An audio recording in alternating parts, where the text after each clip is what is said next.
Hi everybody, welcome back to my channel. In today's video, I'm going to tell you the life and the theological works of Saint Bonaventure in my brand new video. Subscribe to my channel, don't miss off my new videos and new updates as well. So I finished my first ever book from 84 saints from this book and finishing my notes here in this book. See you soon. Bye bye.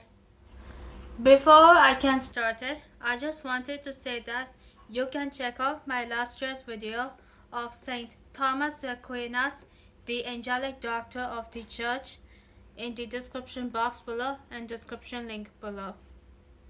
Let's get started. The life and the life of Saint Bonaventure. Today, July 15th, marks the feast day of Saint Bonaventure, who is called the seraphic doctor of the church. Saint Bonaventure is known for his leadership of the Franciscans and his great intellectual contributions to theology and philosophy.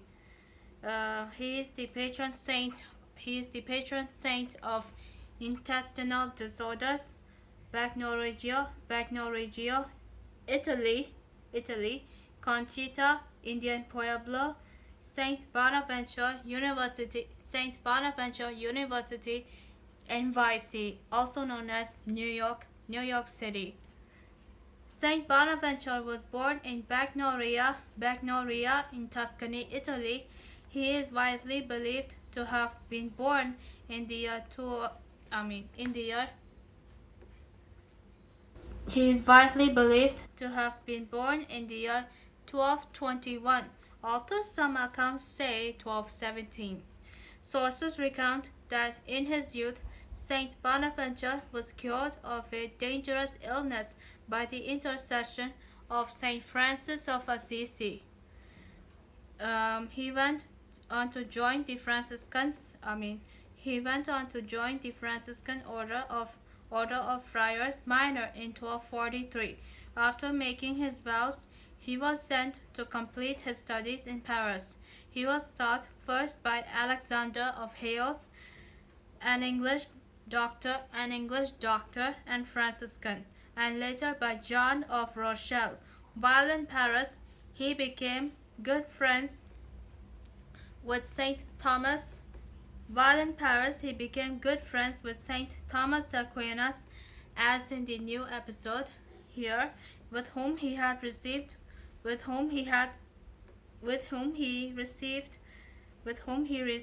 the degree of doctor. He also developed a friendship with Saint Louis, King of France, also known as Saint Louis IX, King of France. Let's go. In 1257, Saint Bonaventure was chosen to serve as the superior of the Friars Minor. In this position, which he filled for 17 years, he brought peace and order. His impact was so great that today he is sometimes referred to as the second founder of the Franciscans, taking on the position after a period of extraordinary expansion. For the order, Saint Bonaventure worked to preserve a spirit of unity. He calmed the threat of eternal dissension that arose over differences. In interpreting the message of Saint Francis of Assisi, central to this work was his understanding that the student of philosophy and theology opposed the call to poverty that was so central to Franciscan spirituality. Saint Bonaventure proposed a unified and collected text regulating the daily life of the Friars Minor. The text was accepted and ratified in 1260 by the general chapter of the order in Narbonne, wishing to present an authentic image of the life and teaching of the founder. He zealously collected documents about Saint Francis Saint Francis of Assisi, and heard testimonies of those who actually known him. From this information, he compiled a biography of the saint that was adopted as his official biography by the General Chapter of the Friars Minor in 1263. Saint Bonaventure also wrote numerous mystical and ascetical treatises, most famously whatever it is, most famously, The Soul's Journey into God. In 1273, he was appointed by Pope Gregory X as Cardinal and Bishop of Albano. The Pope asked him to help prepare the Second Ecumenical Council of Lyons, an ecclesial event aimed at re-establishing communion between the Latin and Greek churches. Saint Bonaventure worked to prepare the ecumenical council, but never saw its completion. He died on July 15th, 1274.